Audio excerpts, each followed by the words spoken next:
नमस्कार। आज हम बहनें फिर से आपके सामने प्रस्तुत हुई हैं, एक भजन लेकर आए हैं, सुनिएगा। कहते हैं ना कि ईश्वर को कुछ और नहीं चाहिए, आपकी धन दौलत से उन्हें कोई मतलब नहीं है, आपकी किसी भी चीज़ से कोई मतलब नहीं। आप खूब भंडारे कराइए, कुछ भी कराइए, भोजन कराइए, दान दीजिए, दक्षिणा किसी को भी दे दीजिए, लेकिन अगर आपके अंदर भाव नहीं है तो सब व्यर्थ है।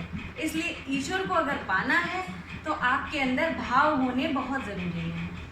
तो बस मेरा यही कहना है कि ईश्वर को अगर पाना है तो भाव अपने अंदर, श्रद्धा का भाव, प्रेम का भाव, समर्पण का भाव जरूर रखिए। ईश्वर तभी मिलते हैं जब आपके अंदर ये तीनों भाव होते हैं। बस इसी पे आधारित एक भजन लेकर आई हूँ, सुनिएगा। आपको कैसा लगे कमेंट बॉक्स में ज़रूर बताइएगा, और ये ज़रूर बताइएगा कि आप हम सबको कहाँ से सुन रहे हैं, कौन से शहर से सुन रहे हैं। सुनिएगा। भाव बिन मिले नहीं भगवान, भाव बिन मिले नहीं भगवान, भगवान को भजने वाले, ओ भगवान को भजने वाले,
दुर्योधन के यहाँ पे उन्होंने सत्कार नहीं आतिथ्य स्वीकार किया और उन्होंने विदुर जी के घर जाकर विदुरानी की केवल खिचड़ी स्वीकार करी। ये उन्हीं के अंदर प्रेम का जो समर्पण का भाव था, उसी का नतीजा है।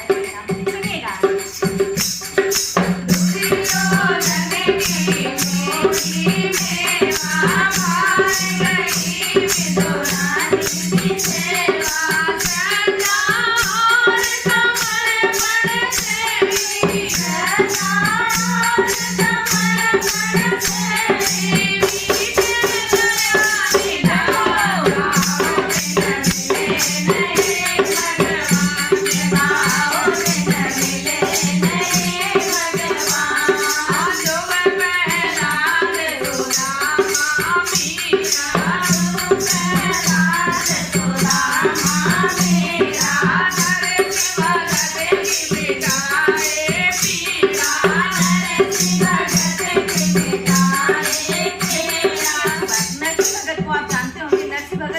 बहुत ही अत्यंत गरीब व्यक्ति थे और उनकी बेटी थी और उनका कोई बेटा भी नहीं था, सिर्फ एक बेटी थी। और बेटी के यहाँ पे ससुराल में हमारे यहाँ भात भरने की रस्म होती है कि भाई जब बहन के यहाँ शादी होती है किसी की तो भाई भात लेकर जाता है, और भात में वो कपड़े और जो भी जेवर जो भी अपनी श्रद्धा से बहन को देना चाहे, बहन के परिवार वालों को, कुटुंबियों को देना चाहे, वो देता है। तो यही हुआ कि उनकी सास ने उनको परेशान करने के लिए कहा कि एक पत्र लिखा और बोला कि ये भी लिख दो, ये भी लिख दो, ये भी लिख दो, सब अपने यहाँ से मंगवा लेना, पिताजी के यहाँ से।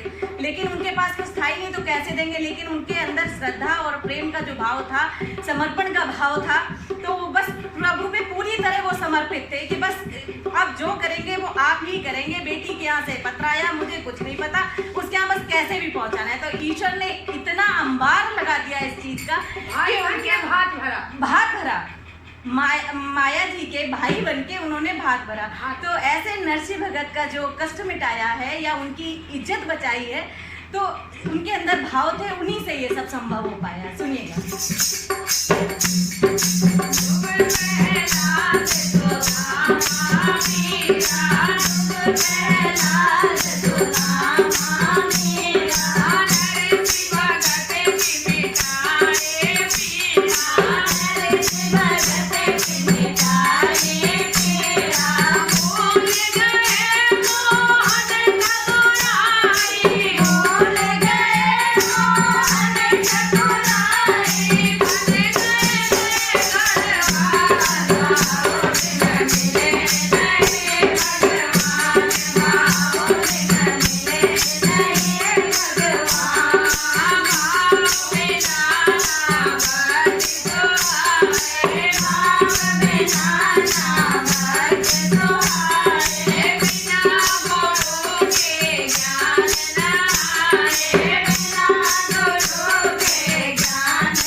पहुंचाने के लिए भी एक गुरु का होना बहुत जरूरी है, आध्यात्मिक गुरु का, क्योंकि पेट से कोई सीख कर नहीं आता। माँ के पेट में तो बस जितना पूर्व जन्म के संस्कार है वही लेकर व्यक्ति आता है, और जो भी सीखता है वो यहाँ सीखता है। चाहे कोई भी गुरु हो सकता है, माँ भी गुरु हो सकती है आपकी, क्योंकि प्रथम गुरु तो खैर माता को ही कहा गया है, तो माँ भी आपकी गुरु हो सकती है, पिता भी गुरु हो सकते हैं। समाज में आपको जो भी होता है व्यक्ति एक सीख देकर जाता है, और